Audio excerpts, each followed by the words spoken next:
Jesús y sus discípulos se dirigieron a los poblados de Cesarea de Filipo. Por el camino les hizo esta pregunta: ¿quién dice la gente que soy yo?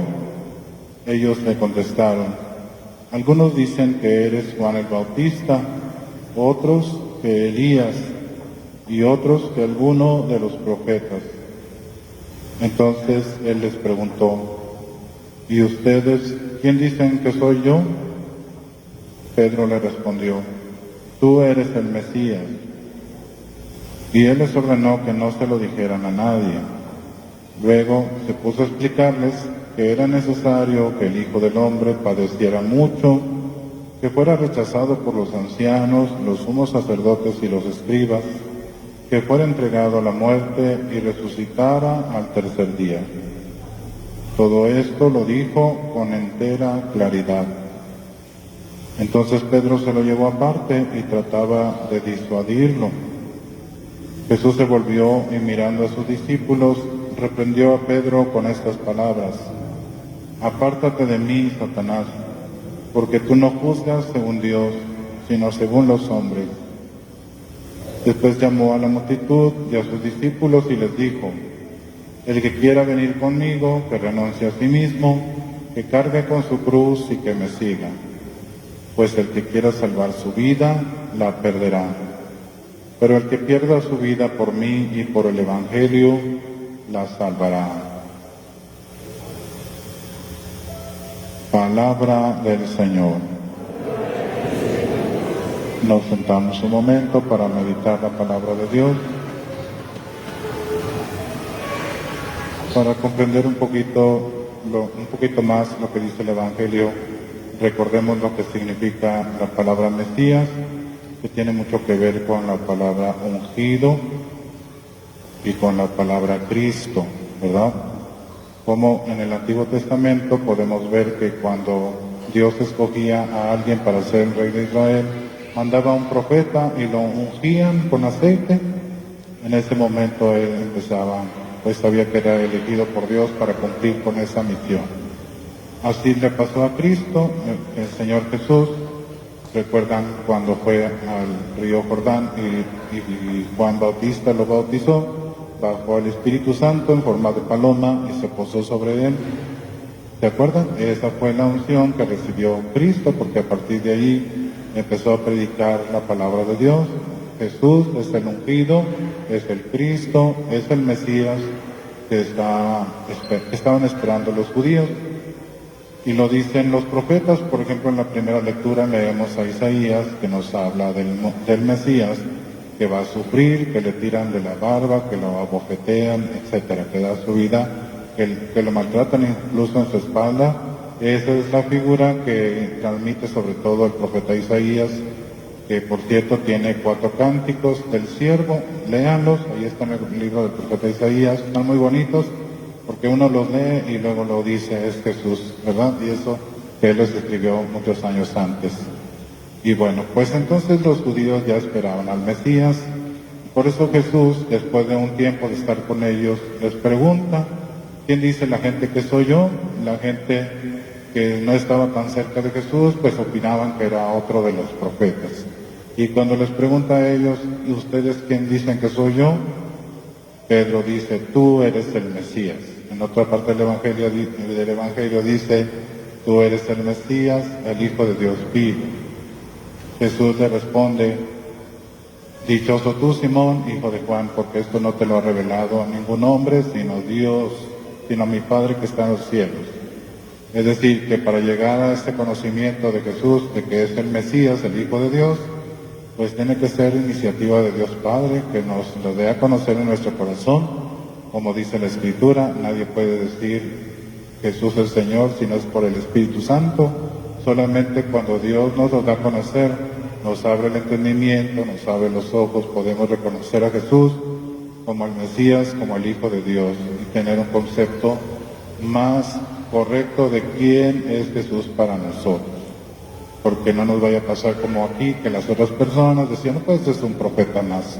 Y Jesús no es un profeta más, es el Hijo de Dios, ¿verdad? Él es el mero mero, no es uno más, es el mero mero. Entonces, pues también a nosotros nos pregunta Dios, ¿qué significa Jesús para nosotros? ¿Quién es Jesús para nosotros? Ojalá que respondemos y tengamos esa experiencia de que Jesús es el Hijo de Dios, el que vino a salvarnos.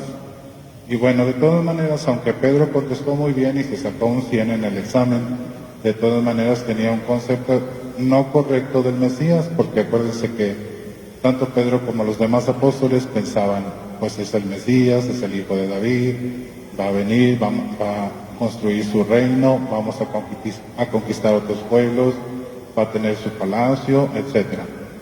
Por ejemplo, cuando la mamá de Santiago y Juan le preguntó a Jesús, le pidió, yo quiero que mis 2 hijos se sienten uno a tu derecha y otro a tu izquierda cuando estés en tu reino. Ellos están pensando en un reino como de este mundo, ¿verdad? Por eso Jesús le dice, no saben lo que piden, su reino no es así. Por eso también cuando Pedro le dice, no Señor, ¿cómo te puede pasar eso a ti?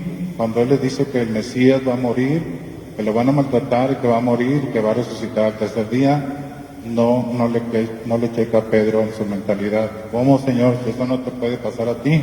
Trata de disuadirlo. Por eso Jesús le dice, apártate de mí, Satanás, porque tus pensamientos no son como los pensamientos de Dios. Que entre paréntesis, para nosotros pues también deberíamos de tener cuidado con nuestros pensamientos y criterios, porque podemos estar juzgando no como Dios, sino como ser humano, que no está mal, pero tampoco está muy bien, porque después andamos juzgando a los demás con criterios nuestros, ¿verdad? Y hasta condenamos a los demás, y siempre pensamos que nosotros tenemos la verdad total y la razón, y no es cierto. Cada ser humano tiene una parte de la verdad, pero el que tiene la verdad completa es Dios. Por eso nosotros debemos de basarnos en la palabra de Dios y hacer que los criterios de Dios se hagan nuestros, que sean una convicción en nuestro corazón, ¿verdad? Bueno, para que no nos vaya a pasar lo que le pasó a Pedro, que juzguemos no según Dios, sino según los hombres.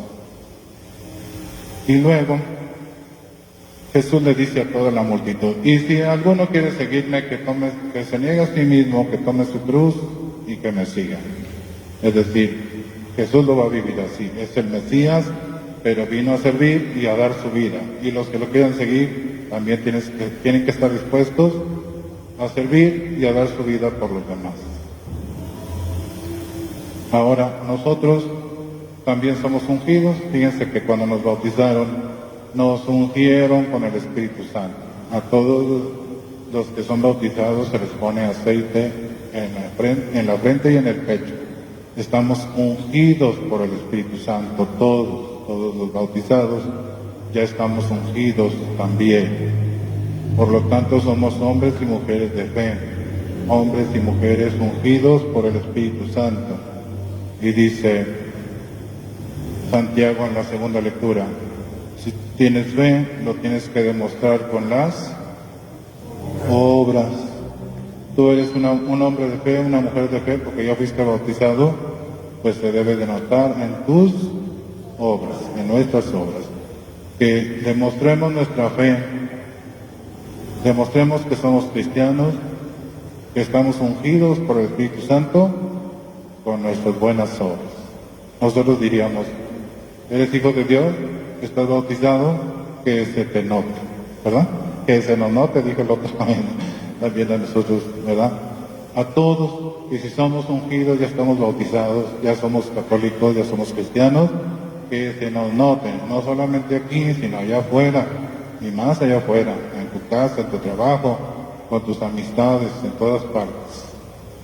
Que se nos note que estamos ungidos por el Espíritu Santo, ¿verdad? Y que realicemos buenas obras.